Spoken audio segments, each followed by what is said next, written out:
وزیر اعظم کی معاون خصوصی برائے اطلاعات فردوس عاشق اعوان نے کہا ہے کہ امید ہے شہباز شریف اپنے اثاثوں کا کچھ حصہ وزیر اعظم فنڈ میں دیں گے۔ کورونا زدہ سوچ جو ہے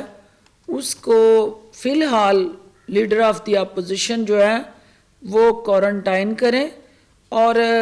ہونا تو یہ چاہیے تھا کہ بجائے اس کے کہ وہ ماسک پہن کے اپنے 5 اسٹار آفس میں بیٹھ کے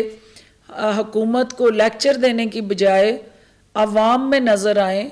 اور عملی طور پہ کچھ کرتے ہوئے نظر آئیں۔ میڈیا سے گفتگو کرتے ہوئے ان کا کہنا تھا کہ شہباز شریف نے کورونا کی آڑ میں سیاسی تنقید شروع کر رکھی ہے۔ جو قوم اور ملک کے مفاد میں مشاورت سے فیصلے کیے جا رہے ہیں، لیڈر آف دی اپوزیشن اس پہ اپنی سیاسی دکانداری لگا کے اس کورونا کے ماحول میں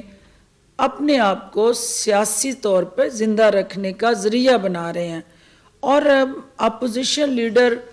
اس لیے بھی پریشان ہیں کہ ان کے پاس کرنے کے لیے کچھ نہیں ہے۔ کابینہ اجلاس کے حوالے سے بات کرتے ہوئے انہوں نے بتایا کہ آج 6 نکاتی ایجنڈے پر بات ہوئی ہے، جس میں 4 صوبوں میں گڈز ٹرانسپورٹ کھولنے کا فیصلہ ہوا ہے۔ کیبنٹ کو بتایا گیا کہ انفارچونیٹلی سندھ کے اندر ابھی تک ان فیصلوں کا ٹرو سپرٹ سے عمل درآمد نہیں ہوا، کیونکہ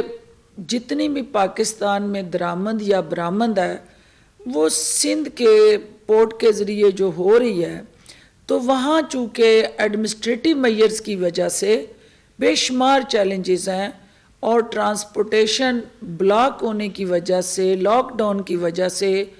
جو ہمارے ایکسپورٹرز ہیں ان کو مسائل درپیش ہیں۔ ان کا کہنا تھا کہ وزیر اعظم نے کورونا سے متعلق موجودہ صورتحال پر کابینہ کو اعتماد میں لیا۔ پرائم منسٹر نے فی الفور رینجرز کو ہدایات دی ہیں کہ رینجرز اس حوالے سے اس عمل کو یقینی بنائے کہ فوری طور پہ جو اس گڈز ٹرانسپورٹیشن کے راستے میں رکاوٹیں ہیں وہ دور کی جائیں، اور بلا تعطل جو ہے وہ فوڈ سپلائی چین جو ہے اس کو سیکیور اور انشور کیا جائے۔ پاکستان میں ابھی تک 1865 کورونا کیسز رجسٹرڈ ہوئے ہیں۔ انہوں نے کہا کہ پاکستان میں کورونا سے 25 افراد انتقال کر گئے ہیں۔ پیشنٹ کے اندر اگر کورونا پازیٹیو آ جاتا ہے تو اس کو ایک اچھوت کی طور پہ لیا جا رہا ہے، اور اس کے ساتھ جس طرح کا سلوک ہو رہا ہے وہ ایک کرمنل ایکٹ ہے، اور جس طرح پولیس یا لا انفورسمنٹ ایجنسیز یا ہمارے ہاسپٹلز کے اندر جو سیکیورٹی اہلکار ہیں وہ ان مریضوں کی جو تذلیل کر رہے ہیں، زبردستی ان کے بنیادی حقوق جو ہیں ان کو سلب کر رہے ہیں، تو پرائم منسٹر نے اس پہ ناگواری کا اظہار کرتے ہوئے متعلقہ حکومتوں کو اور ہیلتھ سسٹم کے اندر ذمہ دارانوں تمام ایڈمنسٹریٹرز کو یہ ہدایات دی ہیں کہ ان مریضوں کے ساتھ حسن سلوک کا مظاہرہ کیا جائے۔ پاکستان میں 33% کورونا کیسز مقامی منتقلی کے ہیں۔ ان کا کہنا تھا کہ کورونا متاثرین میں 49% افراد ایران سے آئے ہیں، جبکہ 18% کیسز دیگر ممالک سے آئے ہیں۔ پرائم منسٹر نے ایک دفعہ پھر اس عزم کو دہرایا کہ ہمیں ایک طرف